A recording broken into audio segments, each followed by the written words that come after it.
The favor was supposed to take 20 minutes. Drive Lorna to the shelter, wait in the truck, drive Lorna home. Hollis Crane had no business walking through those glass doors, and he certainly had no intention of leaving with anything alive. But one of the dogs in that low cinder block building near the edge of Halden had already decided otherwise, and a second dog, the one nobody noticed at first, had decided something quieter and far more stubborn. One came at him like a thrown stone. The other only watched from the dark of the last kennel, ribs showing, eyes old. By the time the afternoon was over, both of them would have their teeth in a life Hollis had spent 11 years trying to keep numb, and neither would let go. It was the second week of November, and the rain had turned to that in-between Halden weather that wasn't snow yet, but wanted to be, slicking the highway out of town and beating silver on the windshield. The Crane place sat 8 kilometers up the lake road. A squat cedar cabin his wife's grandfather had built, and her father had patched, and Hollis had simply held, like a man holding a door for someone who was never coming back through it. Marin had loved that cabin. She had loved the loons in the spring and the way the first frost made the dock boards sing under your boots. She had been gone 4 winters now, the cancer taking her in 9 months flat, and Hollis had answered it the only way he knew, which was to make his life smaller and smaller until grief had nowhere left to sit down. He was 58. He had spent 22 years in the United States Navy, most of them in places he still didn't name out loud, and the last stretch as a member of a SEAL team that came home 1 man and 1 dog short. After Marin, he had crossed the border north to the land her family left her, told himself it was practical, and let the silence close over him like lake water over a dropped stone. He worked nights as a custodian at the regional hospital because the empty halls suited him. He drank his coffee black. He kept his boots by the door and the door locked and a single chair pulled up to a table built for 4. People in Halden were kind to him in the careful way you're kind to a dog that might bite, and Hollis preferred it that way. Lorna Tisdale did not. Lorna had run the diner on Main for 30 years, had buried a husband and outlived 2 stoves, and had appointed herself without anyone's permission the keeper of Hollis Crane. She was 71, built like a fence post, and entirely immune to his moods. When her old Buick finally gave up its ghost in the diner lot, and she announced she was driving to the shelter to look at a cat she'd seen online, she'd simply told Hollis what time to pick her up. And Hollis, who could not refuse her any more than he could refuse the lake its ice, had shown up. "You can come in out of the wet, you know," Lorna said as he killed the engine. "I won't tell anyone you have feelings. I'll wait. You'll catch your death waiting." She was already out, toque pulled down, marching for the doors. 5 minutes. "Carry the carrier for me. My hip's no good in this cold, and you're a strong, miserable man going to waste." So he went in. That was the whole of it, the size of the decision that changed everything. A tired man following a stubborn old woman through a glass door to carry a cat carrier. The shelter smelled of bleach and wet fur, and the particular warmth of too many heaters running at once. A young volunteer at the desk lit up at Lorna like she was a regular, which she probably was, and the 2 of them disappeared down a corridor lined with kennels, talking cats. Hollis stayed near the front, his back to the wall, out of an old habit he no longer questioned, his eyes doing the thing they always did, mapping the exits, the corners, the reflective glass of the door. He was not thinking about anything. He had gotten very good at not thinking about anything. Then he heard the scrabble of nails on concrete, and a sound like a small engine that hadn't been broken in yet, and a puppy came around the corner at a dead run, with no plan whatsoever for how to stop. It hit Hollis's boots at full speed, bounced, sat down hard, and looked up at him with the dazed delight of a creature who had just discovered the floor was a thing that ended. It was a husky shepherd cross, maybe 4 months, ridiculous in proportion, all paws and ears, and a tail that worked like a metronome set too fast. One ear stood up.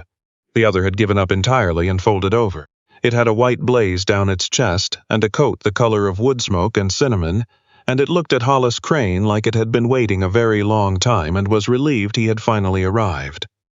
"That's Moose," the volunteer called from down the hall, hurrying back. "He got out again. He does that. Moose, you menace." She scooped to grab him and missed, and Moose, seizing the moment, planted both front paws on Hollis's shin and barked once, a high outraged sound, as if Hollis had been late to something important. Hollis did not move. He had not been approached by anything that wanted to be near him in a long time. He looked down at the puppy, and the puppy looked up at him, and somewhere under the layers of cold he kept around himself, something turned over once in its sleep. "He likes you," the volunteer said, surprised. "He doesn't know me. He doesn't care."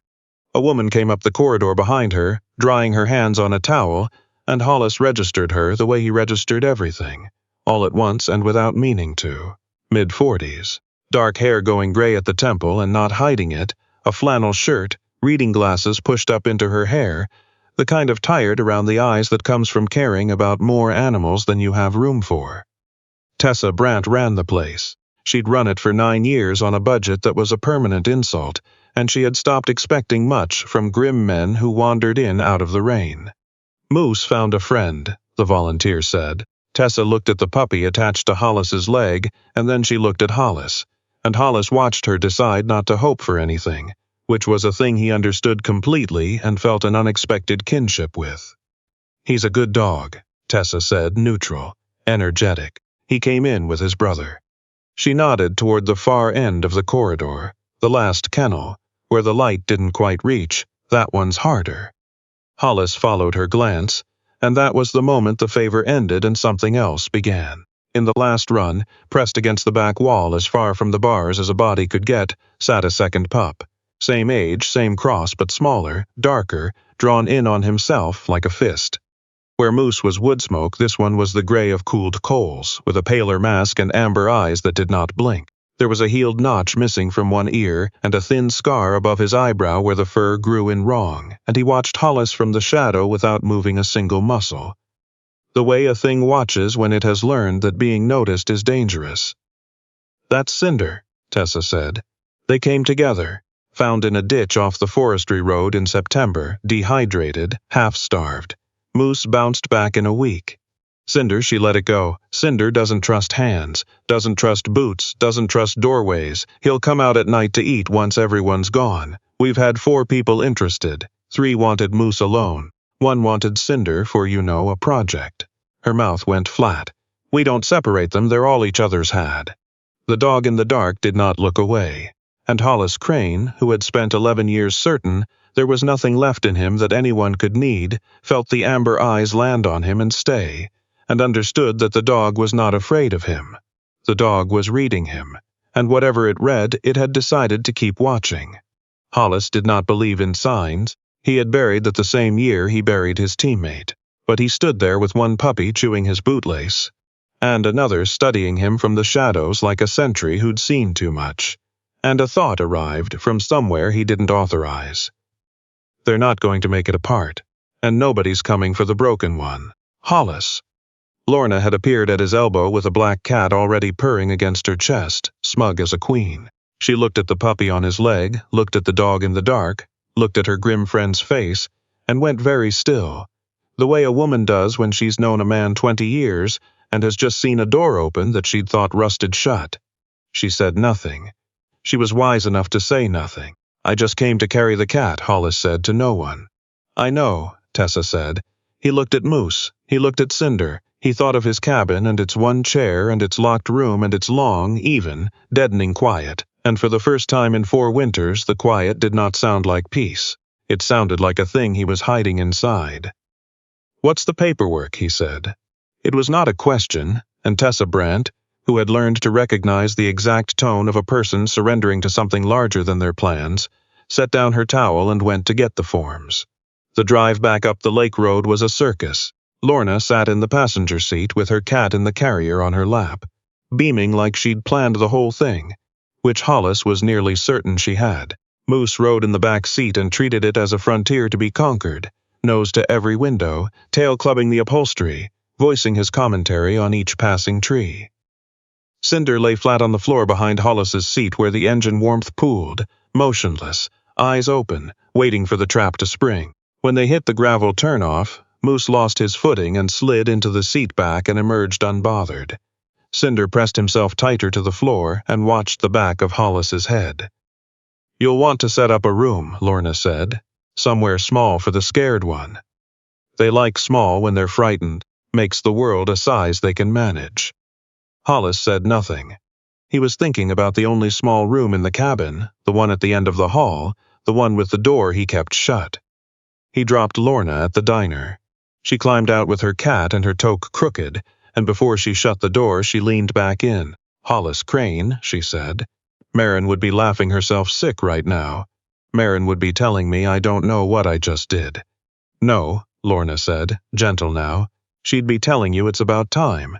And she shut the door before he could answer, which was a mercy because he didn't have one. The cabin had been an orderly place for 11 years. Boots by the door, wood stacked square on the porch, a row of books on the shelf, mostly history, mostly battles long over, a coffee mug that lived by the sink, one chair at the table, everything in its place and most of the places empty, the way a man arranges a house when he has decided that wanting things is a weakness he can no longer afford.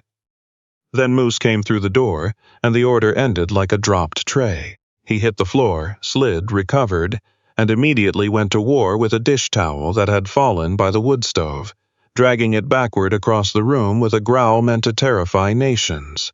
Hind quarters in the air, tail going, while it followed him helpless as a captured flag. He knocked over the kindling bucket. He drank from the dog bowl Hollis had set out, then stepped in it, then looked betrayed. He discovered his own reflection in the wood stove glass and challenged it, retreated, advanced, and finally lay down in front of it to keep an eye on the other dog who lived in the stove and would clearly bear watching. Hollis stood in the wreckage of his careful quiet and felt something in his chest he didn't have a name for anymore. It was close to a laugh. He didn't let it out. He was out of practice. Cinder did not come inside. He stood on the porch in the falling dark, at the very edge of the boards, looking past Hollis into the cabin like a man reading the layout of a building he might have to escape. Hollis crouched in the doorway, slow, every move telegraphed, and did not reach. He knew better. He'd handled enough frightened things, two-legged and four, to know that a held-out hand is a demand, and a frightened thing answers demands with teeth. "Door stays open," he said quietly. "Nobody's making you." He went back inside and left it open to the cold and built up the fire and ignored the dog entirely, which is the hardest kindness there is. He fed Moose, who ate like the food was being repossessed. He set Cinder's bowl just inside the threshold and went to the far side of the room and sat in his one chair with his back to the wall and waited, the way he'd waited in 100 worse places, for a thing that did not want to come to him to decide, on its own, that it could. Full dark. The fire ticked. Moose, exhausted by his own existence, fell asleep mid-chew with the towel still in his mouth. It was past 9 when Hollis heard the soft click of nails on the threshold. He did not turn his head. In the corner of his eye, a gray shape lowered itself to the food bowl and ate in fast, watchful bites, ready to bolt, ears swiveling at every settle of the fire. When the bowl was clean, the dog did not run. He backed to the doorway, lay down half in and half out, body in the cold and eyes on the warmth, and stayed. It was not trust. It was a smaller, harder thing than trust. It was a willingness to be in the same room as a man and find out what he was. Hollis understood that, too. It was exactly how he had been living for 11 years. "Good night," he said, to the dog, to the dark, to the fire. He did not expect an answer and did not get one. But the gray shape in the doorway sighed once, a long, slow exhale of an animal setting down a weight it had carried a long way, and Hollis sat in his chair until the embers went low and did not feel, for those few hours, entirely alone. The days found a rhythm Hollis had not asked for and could not seem to stop. Moose grew like a weed in good soil, sturdier through the chest, louder, faster, a creature of pure undignified joy, whose entire philosophy was that everything was either food, a toy, or a friend, and the categories were flexible. He learned the word no and treated it as a suggestion. He fell off the dock into the freezing November lake chasing a leaf and had to be hauled out and toweled and scolded and could not have been prouder. He slept on his back with all 4 legs in the air like a thing that had never once been afraid in its life, because, Hollis realized, he never had. Whatever had happened in that ditch, Moose had decided it was over, and the world owed him good things, and the world, charmed, seemed inclined to pay.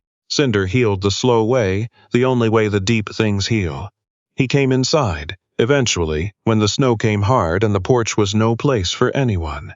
He learned the cabin in increments, claiming a spot behind the woodbox where two walls had his back and he could see the whole room. He flinched at raised hands and quick movements and the bang of a dropped pot. And Hollis learned to move slow and announce himself, and found that the discipline of it, the patience of it, steadied something in his own chest. He'd had a doctor in the States once tell him his nervous system was stuck in a war that was over. Hollis had walked out of that office, but teaching a frightened dog that a doorway was safe, that boots meant kibble and not pain, that a hand might land soft on a back and ask for nothing. In return, he found he was teaching it to two of them. It was Cinder who found the room. Hollis kept the door at the end of the hall shut. Inside it was Marin's sewing room, untouched since the spring she got too sick to use it. Her machine still threaded, a half-finished quilt folded on the chair, the air gone soft and dusty and unbearable. And in the closet on the top shelf a green ammo can he had carried across a border and never once opened. One gray December afternoon Hollis came in from splitting wood to find the hall door open and Cinder gone through it. His chest seized. He came down the hall fast, and there in the cold, dim room sat the gray dog, perfectly still, in front of the open closet, looking up at the shelf at the green box, the way a dog looks at a thing it can smell but cannot reach. "Hey," Hollis said, low. "Hey, that's not." But he was already in the doorway of the room he had not entered in 3 years. And the smell of it took the legs out from under him, lavender and machine oil and the ghost of Marin.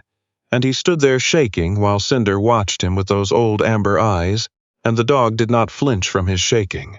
It was the first thing in years that hadn't. Hollis took the green can down. He didn't decide to. His hands did it. He sat on the dusty floor with his back against the bed, and his wife's quilt brushing his shoulder, and he opened the lid he had welded shut in his own mind 11 years before. On top, a leash.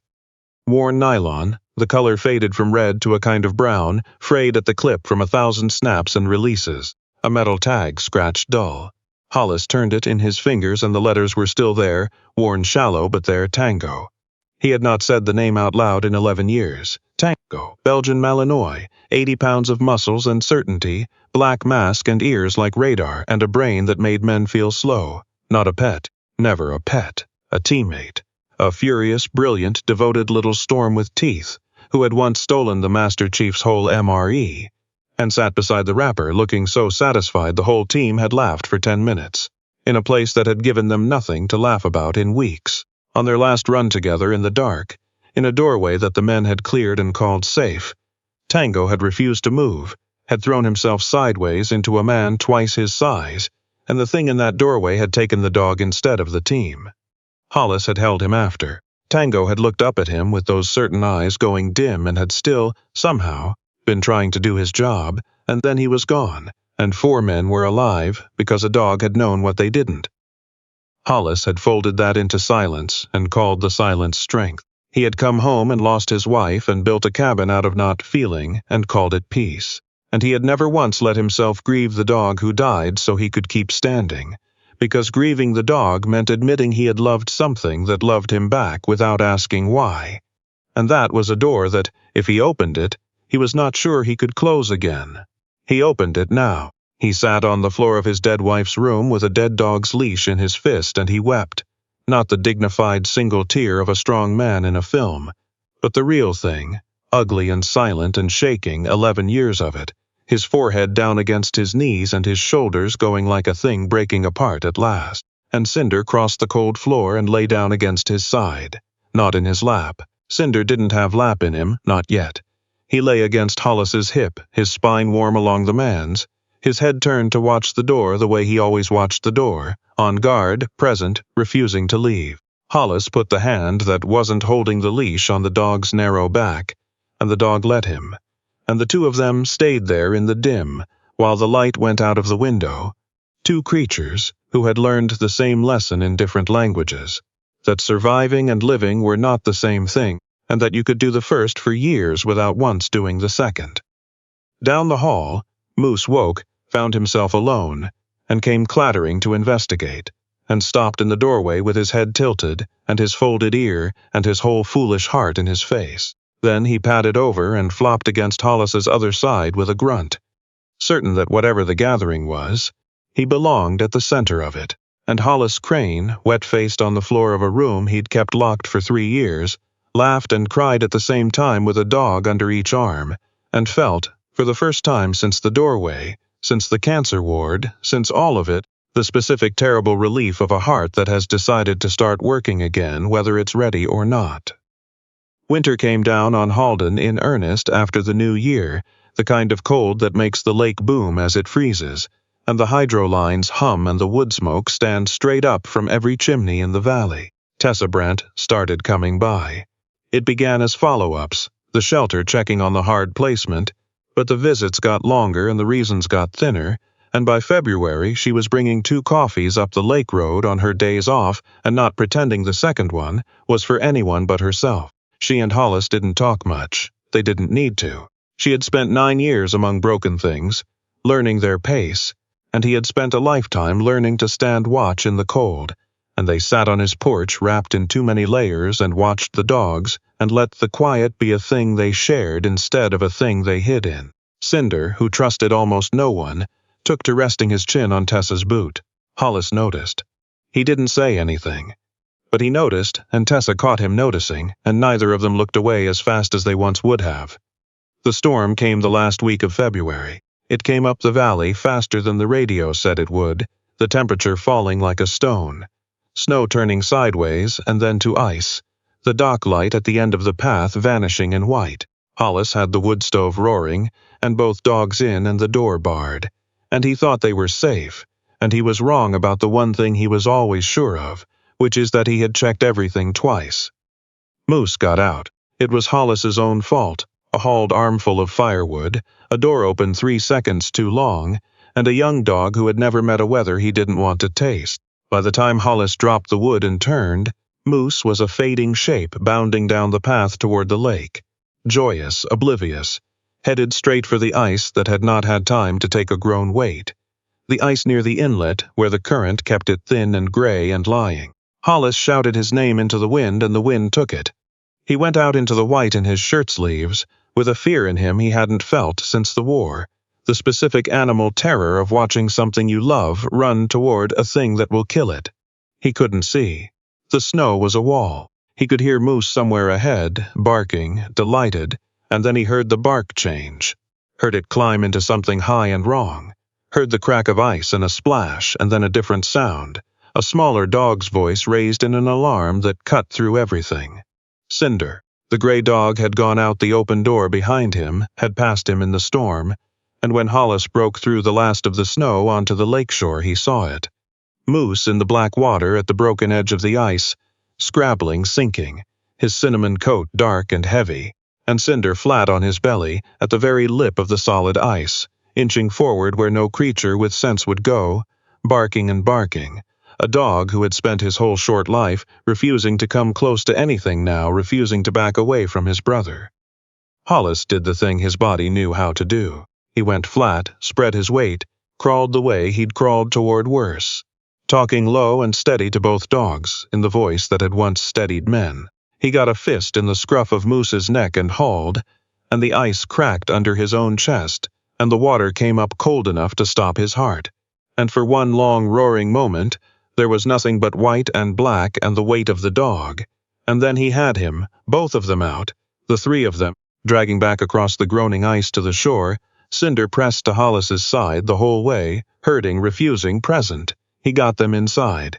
He got the fire blazing and both dogs in towels and his own shaking hands somehow working. Moose, hypothermic and limp, lay still in a way that frightened Hollis more than the war ever had, and Cinder would not leave him, lay curled around his brother's body, sharing what heat he had, licking the wet from Moose's face, while Hollis rubbed warmth back into the soaked young limbs and prayed. Actually prayed. The first prayer of any kind he'd offered in 11 years, please, not this one too. Moose lived. Of course he lived. He was the kind of fool the universe protects. By midnight his shivering had eased, and by morning he was indignant about the towel and trying to steal Cinder's blanket, as though near death had been a minor inconvenience between adventures. And Hollis laughed until his eyes ran, the laugh he'd lost, all of it back at once. Dr. Nadia Okonkwo drove up the next day when the road cleared, a tall, unhurried woman with a calm that filled a room, and checked them both over and pronounced them lucky, and then looked at Hollis over her glasses and said luck wasn't a plan and he'd best get the lake fenced. She scratched Cinder under the chin while she said it, and Cinder, who did not trust hands, let her, and Hollis watched the dog choose to trust and thought, not for the first time, that he was learning everything that mattered from two animals who'd been thrown away in a ditch. Cinder changed after the storm. He had crossed something, out there on the ice, some inner line that fear had drawn, and having crossed it for his brother, he found he could cross it for other things too. A week later, on a quiet gray evening with the fire low, the gray dog rose from his spot behind the woodbox, walked across the room with a slowness that was its own kind of ceremony, and laid his head on Hollis's knee. Hollis went completely still. Of all the things that had ever asked something of him, this asked the most and demanded the least. He put his hand on the dog's head, on the scarred brow where the fur grew in wrong, and Cinder closed his eyes and leaned his full weight into the man's leg and stayed. Moose, outraged at any ceremony that excluded him, tried to climb up too and fell into the woodbox. And Hollis laughed, and Cinder did not lift his head, because Cinder had finally found a knee that would not move, and he was in no hurry to leave it. Spring came late, and then all at once the way it does in the interior. The lake gave up its ice in a single thunderous week. The loons came back, and the slope below the cabin went green, and then gold with the first of the light. Tessa came up most days now and didn't bother pretending otherwise, and one April morning, Hollis caught himself building a second chair for the porch and didn't stop. Lorna visited with her smug black cat and pies she pretended were extras, and on a Saturday in May, Hollis drove the dogs into town to the Royal Canadian Legion Hall, where he'd started going Thursday nights, sitting at the back at first, and then not at the back, among other men who knew about doorways and dogs and the long way home. There was an old vet there named Earl Tobias, 90 if he was a day, Korea, on his cap, hands that shook so badly he could no longer hold his coffee. He'd lost his own dog the year before and stopped talking much after. The first time Hollis brought Cinder, the gray dog walked the length of that loud hall, past every other hand, and laid his head on Earl Tobias's trembling knee and stayed. The old man's shaking hand came down on the dog's head and went still, and Earl wept the way men of that generation weren't supposed to, and after that he started talking again, and Hollis understood that the dog who had refused him in the dark of a shelter kennel had not chosen him by accident, that some animals are sent into the world to find the wound and lie down beside it. He thought about that often now, on the porch in the lengthening evenings, with Tessa's shoulder close to his, and Lorna's cat glaring from the window, and Moose snoring like a stripped gear, and Cinder lying across his boots without a trace of fear. He thought about the favor that was supposed to take 20 minutes, about the puppy who ran at him before he'd given anyone permission to need him, and the broken one who watched from the dark until he proved himself worth coming out for. He thought about Tango, whose leash now hung by the door beside Marin's old coat, both of them finally allowed to stay in the open where he could see them and not break. He thought about how long he had called survival the highest kind of courage, when the harder, braver thing had been waiting all along on the far side of a door he'd been too frightened to open. Hollis Crane had outlasted a war and a wife, and 11 winters that no one else could see. He had believed all that time that making it through the day was the most a man could hope for. He knew better now. Living wasn't enduring. Living was having something to come home to, and a door that didn't have to stay locked, and a heart willing to break itself open one more time on the chance that what came through would be worth the breaking. He had thought he was rescuing 2 dogs from a ditch, but the ditch had been his own, and the dogs had climbed down into it without being asked, one with a wagging tail, and one with old eyes that had seen the bottom. And between the 2 of them they had carried up into the light a man who'd long since stopped believing he was worth the trip. Grace had not come to him in thunder. It had come on 4 muddy paws and a folded ear, and it had simply, stubbornly, refused to leave.